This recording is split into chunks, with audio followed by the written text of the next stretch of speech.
morning, good evening, and good afternoon to everyone, wherever you are. This is Dr. Abhilasha Vyas, Gujarat chapter lead of InfoSec Girls. I'm starting a discussion with InfoSec Girl Men Ally, Mr. Victor Monga. So, with the current IT security skills shortage, it can be said the lack of gender diversity in tech is an advanced persistent threat, and everybody is working towards this threat to overcome of this. If the workforce shortage is so problematic, then why is the number of women or diversity hiring, the promotions are happening in the security field, is very low, or we can say that very negligible. So we have seen that there are men in the industry. Many a time when I was in the panel, I've seen that the men are saying that I will not speak unless I see diversity represented on the panel. So I just want to kudos to them, because that's a little moving activity. It helps make representation of women more accessible. The opportunities are more available to the women. So male allies are described as men as per me and the statistics which I've seen and the websites which I've researched, that a man who associate with, cooperate with, and support diversity, we can say that man as ally. So a friend who can support, who can motivate the other people. And the key to innovation, growth, and thriving into the future is creating a workplace culture of equality where everyone is valued for their contribution and offered equal opportunity to advance in their careers. Now, to deep dive into the topic of gender inequality in cybersecurity and the role of men ally, we have with us Mr. Victor Munga. As I've told you earlier, also he's a very closely working with InfoSec Girls, helping us in getting the internships of the uh, members of InfoSec Girls, and also helping us in learning the ways, helping us in shaping our careers, rescaling our career. So let me introduce Mr. Victor Munga with you all. Mr. Victor is a senior technical marketing architect, security at VMware, Los Angeles, California, United States. He is vice chairman of the board Virtually Testing Foundation since 2012. Victor is a strong believer in EPIC2, that is execution, passion, integrity, customers, and community. And I would like to add that he always loves to understand cybersecurity challenges and solve them with processes and technology. I'm very happy to be with you, Victor, today, that we are starting this series. And it's a pleasure to start this series with men ally like you. So I would like to have a few discussions. If you have any points before we start our discussion you want to share with everyone, please, I invite you to do that. Yeah, pleasure to be here. I think this is a well needed topic, equality, right? We all talk about it, and yet we always fight for one way or the other. Either we are shifting on left or right or north or south, but this is one way that we all can contribute. It doesn't have to be that we only talk about the rights, we only talk about the protected class, we only talk about what we need. We need. I think we need to talk about collectively, and this all tails back to cybersecurity industry, that the human element is the most important. That's the weakest chain link in the chain. We talked about it. So human element is what we need, and everybody is unique in their own way. We appreciate everybody's feedback. Everybody's input is appreciated in all the decision making. That includes with women as well. And as you rightly put it, I mean, we have seen it, especially the IT industry and IT organizations. Mostly, we have seen men in there, but lately that's changing. That's changing for organizations like InfoSec Girls, who are really determined, committed to make this change and help us or empower and encourage people like me who can really discuss about this topic with you guys. So I'm very pleased that you're starting this series for us. I feel that I'm honored and humbled to be your first guest, and yeah, excited to be here and talk to you about this topic. Thank you so much, Victor. And we are also very happy and privileged to be like with you for this session. So, starting the discussion and going ahead with the discussion, like I've seen many a time that men want to help women, but they're not coming out of from their shell because of the Me Too movement or some other scenarios. There is a restriction, or we can say that societal boundary which is created, in which men are not coming out for helping women, even though they want to do that, and they don't know that what are the ways through which they can connect to the women, they can help, they can provide the platforms. So what is your opinion on male allies for gender balance in cybersecurity field, Victor? Yeah, I think you hit a nail already. So, what are the ways, right? Everybody wants to help. Everybody is there to help in one way or the other. There might be some percentage that who don't want to help because they feel that, let's say, you're smarter than me, or I feel that you're smarter than me. Maybe you'll take my job, and that's just there. I'm not going to talk about that. It's way too controversial. I'm going to talk about the people who really want to help. I know a lot of my friends, male friends, who want to help to balance this industry. We talk about equality, so I won't say male or female. I won't say women or men. I will talk about equality. I will talk about the balance, right? So that's where the most of the challenge comes in. Usually, I don't know what to do. How do I do it? I want to do it, but I don't know what to do. So it could be a simple start. It could be as simple as you mentioned, right? You won't be on a panel if I see balance, if I see inclusion, diversity, if I see equality. I won't go and work for a company who doesn't believe in these diversity or personas, who's only promoting and hiring, let's say, male personas, or even the other way around. So the point I'm trying to make is we consciously can make a decision and help to balance this. It's not a one man or one woman job. It's all of us have to work towards it because there has been a lot of work to imbalance it. So now all need to work towards to balance it. It's not going to happen overnight or even in few hours or years. So we all need to work towards it. Now, what I will say is if someone wants to help, or let's say even talk about Genesis, how it all started, right? Why do we feel that IT field is dominated by male? I mean, it is right now, but it's changing. We have seen a lot of top companies that the senior executive leadership is actually consists of male and female. It's changing. So they're setting the example already. We just need to take page out of their book. We just need to follow at this point. We need to have conscious decision that we want to make sure we see equality, not shifting left or right. We don't want to have another imbalance either. So make sure that we are conscious about this, that this is one way we can contribute by being conscious. That simple.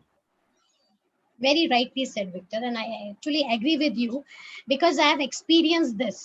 As I'm from academia and I wanted to shift to the industry in which I can get a chance to work in security. So when I wanted to rescale my career, I was seeing a different world altogether, because in academia we see things differently, and in industry works is completely different.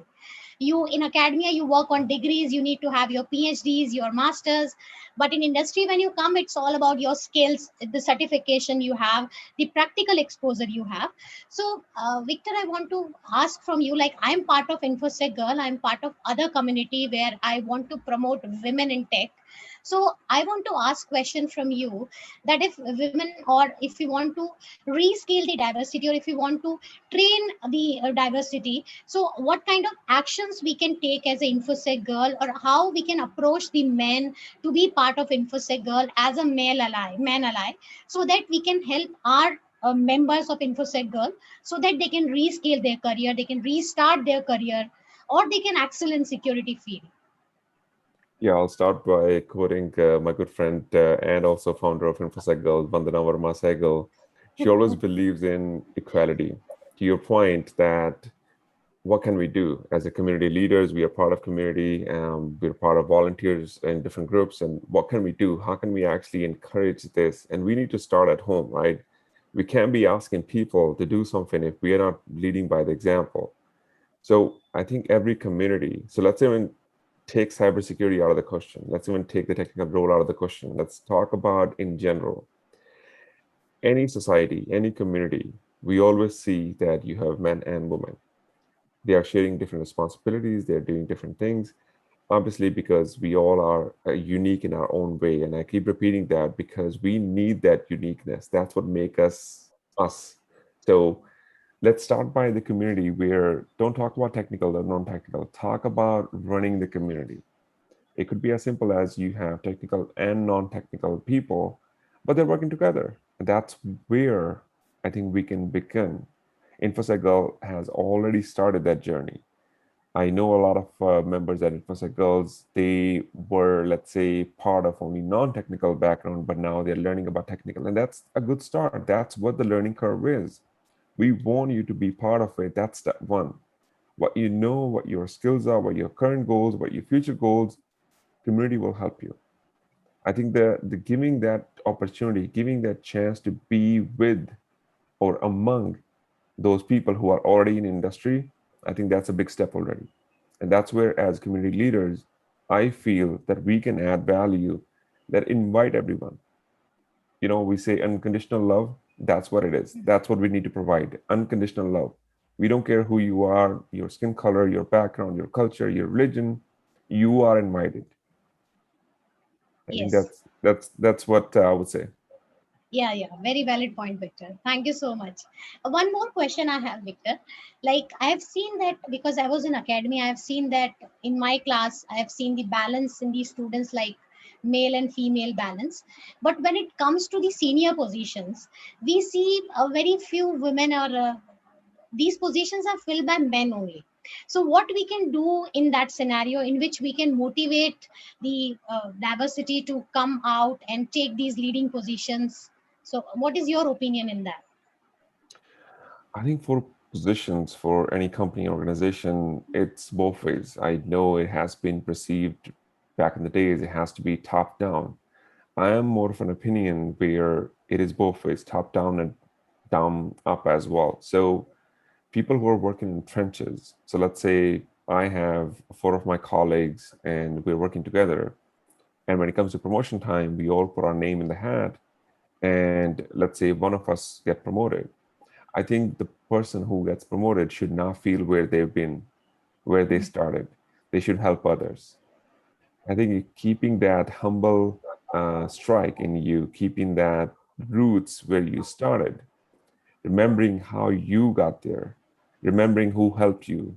So let's Yes. say if a male get promoted, that person should not forget that there were two or four other team members as well, and two of them were females.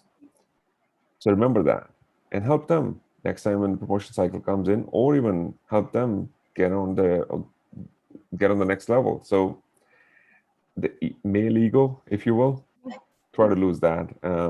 Shouldn't have male ego. Well, I shouldn't say shouldn't have it, but at the same time, if you have it, try to be humble about it. Male ego is not bad if you actually take it lightly. If you take it really seriously and literally, I think that's bad. So if you can remember where you started, who helped you, who got you there, and that's where I think you can really help your team members. And again, I will keep repeating that it's about equality. I don't want to shift to the male side or female side, but at the same time, if we see an imbalance already, try to Hmm. balance it. Try to do your contribution to make a balance. If every person provide a little inch, I think we can go far along. Yeah, yeah.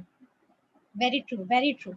So, Victor, I think we have reached to the end of our discussion. So, just would like to summarize it that in InfoSec Girl, you are a very dear man alive with us. You are supporting us, you are helping us. So, any message you want to give to the men in cybersecurity field, or the professional in cybersecurity field, how they can connect us, or how they can reach out to us? What are the ways through which they can get the benefit of this platform, where there are a lot of members, those who are seeking for the mentorship, those who are seeking or looking for the knowledge sharing from you guys, those who are working in this field? So any message to all the professionals in cybersecurity field? Sure. And again, I'll quote Vandana again. She always said it. If you have time, try to give it back to the community. And I truly embody that, and I truly believe she's right. If you have time, why not give it back to the community? Because community is what led us here. We don't realize it indirectly, but that's what the connections, the network we built, that's what got us here.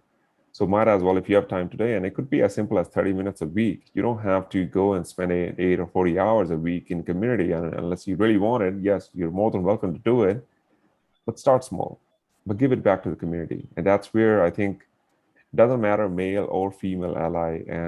But at the end of the day, if you are working professional and you have something to share, if you feel that you can talk to someone and make them feel that they're included, they are equal, I think that's where a good start is. And that's what call for action is. I think from here, if you think that you want to be part of it, contact InfoSec Girls, contact their Yes. leaders, and really be part of it. It could be as simple as start small, 30 minutes or 1 hour a week, give your mentorship, be part of the mentorship program where you actually go in and talk to someone. That's what I would do. Yes, yeah. Thank you so much for your time, Victor. And I would like to say thank you to you from all the members of InfoSec Girls. You have taken out time, as you are always giving your time to us, to mentor us, to guide us. And I would like to share with all of you that if you want to be part of the series, if you want to be a mentor with us, you want to share your knowledge as Victor has shared, that you can reach out to us on LinkedIn. You can also visit the InfoSec Girl website. You can also reach out to Victor so that he can connect you with us. So there are a lot of ways through which, if you want to help us, you can reach out and you can connect with us. It will be very like a good knowledge sharing platform which is there, where you can come and share your knowledge with us. So thank you everyone for attending this session, and once again thank you so much, Victor, for taking out time and sharing your thoughts with us, and thank you for helping all the members of InfoSec Girls in excel their career. Thank you so much, Victor. Pleasure to be here. Thank you. So I'm just